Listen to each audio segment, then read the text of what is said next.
Nashville was ablaze. Lorrie Morgan took the Opry stage, a member since 1984, daughter of the legendary George Morgan, who had first shakily walked the Ryman at 13. She exploded into fame with a string of early 90s hits, 3 consecutive million-selling albums, Leave the Light On, Something in Red, Watch Me. But the applause was sometimes just a veil. In May 1989, a call ripped everything apart. Keith Whitley, husband, co-star, had been found dead. The official verdict? Acute ethanol poisoning. 0.47 blood alcohol level, a chilling number that sent Music Row into a blackout the next day. From that tragedy, Lorrie sang the duet Till a Tear Becomes a Rose, and, ironically, won the CMA Vocal Event of the Year award in 1990, a victory etched in tears. Then the financial cracks began to show. In 2008, she filed for Chapter 7 bankruptcy, racking up debts estimated at between $1 and $10 million, a blow to her golden age, invincible star image. She still sang, still toured, still made the Opry her home. In 2010, she married businessman Randy White. In 2024, Lorrie released a new album, Dead Girl Walking. But in the early morning hours of June 1, 2025, Randy, her partner and rock of 17 years, took his last breath after a battle with oral cancer, leaving Lorrie Morgan standing between the spotlight and the void. This story is not a thriller. It's the journey of one woman who is both icon and survivor. And the truth behind it all is darker than you might think. Born in 1959 in Nashville, Tennessee, Lorrie Morgan grew up in the heart of American country music. She is the only daughter of George Morgan, a grand ole Opry singer whose smooth baritone voice captivated America in the 1950s. But behind the stage lights, Lorrie did not grow up with luxury. When she was just 13, her father died suddenly of a heart attack, right before a performance he had promised to take her to. The tragedy not only robbed her of her father, but also of her peaceful childhood. In a small house in Nashville, the young girl taught herself to stand up. She began writing songs, sitting for hours with her father's old guitar. "I had no friends to confide in," she once said, "only music to speak for me." It was that loss that became the emotional energy that made each of her later songs sound like confessions. At 13, Lorrie stepped onto the Grand Ole Opry stage for the first time, not as George Morgan's daughter, but as a singer trying to hold on to her father in her memory. That night, the audience fell silent when she sang Paper Roses. They saw a child singing through tears, and from then on, Nashville never forgot her name. Lorrie's teenage years were not a series of parties or glamour. She worked odd jobs in the studio, learning every song, every breath of the great artists. When her friends entered college, she performed in bars and small clubs, earning every penny. People in the industry remember her as the girl with sad eyes, but a voice like fire. It was the loneliness, hurt, and desire to be loved from a young age that shaped the Lorrie Morgan she would become. The singer always carried in her voice a beautiful sadness that people could not tear away. In the late 1970s, Lorrie Morgan began to carve out her own path in the country music scene, which was as harsh as a fight for survival. Without her father's backing, and with nothing to rely on but her memory and her voice, she knocked on every small stage in Nashville, from seedy bars on Broadway to opening for major artists. Every time she stepped on stage, she sang like it was her last chance in life. In 1979, she was invited to join the Little Roy Wiggins Group and soon went solo. She recorded Don't Go Changing, the first song to be aired on local radio. Although it never charted, her voice began to be noticed for something different, both fragile and fierce. In the traditional country world, where women were often limited to gentle ballads, Lorrie emerged as a challenger. Her real breakthrough came in 1984, when she was inducted into the Grand Ole Opry as a full member, an honor most artists never achieve in their lifetime. At 25, Lorrie became the new icon of the Opry, singing alongside legends like Dolly Parton, Tammy Wynette, and Reba McEntire. But she didn't stop there. In mid-1986, Lorrie met Keith Whitley, a young singer with a voice like whiskey mixed with night dew. They quickly fell in love, and Nashville once called them the golden couple of country music. She once said, "I felt like I had found my soulmate." Both were at the peak of their careers, with Whitley rising to fame with the hit Don't Close Your Eyes, and Lorrie preparing for her debut major album. In 1989, with the release of Leave the Light On, she officially entered the ranks of country stars. The album went gold, propelling her into the Billboard Country Top 10. Then came Something in Red, 1991, and Watch Me, 1992, each album bringing her closer to the image of a tragic queen of country music.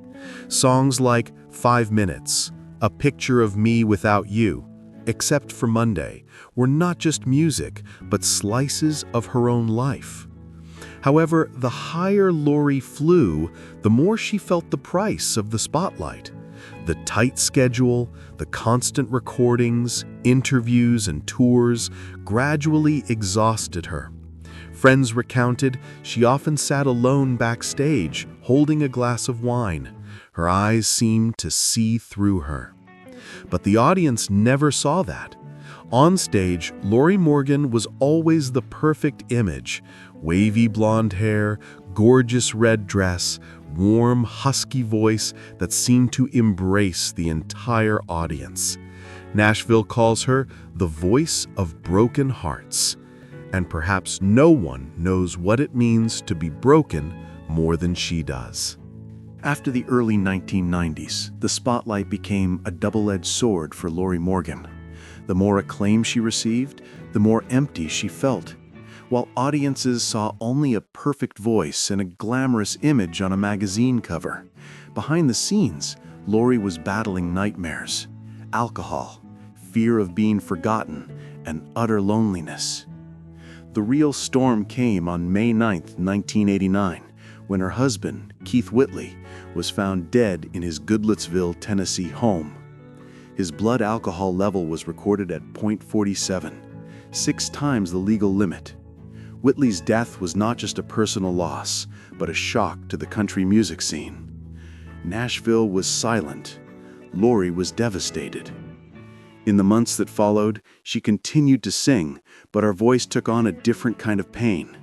The song Till a Tear Becomes a Rose, which she recorded with Whitley before his death, became a haunting tribute.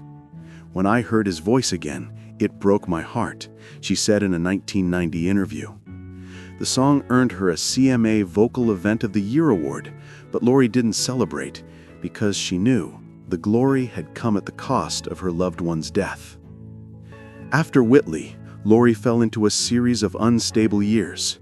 She married and divorced several times to Brad Thompson, John Randall, Sammy Kershaw, in short-lived relationships that spawned headlines like Lorrie Morgan's tumultuous love life.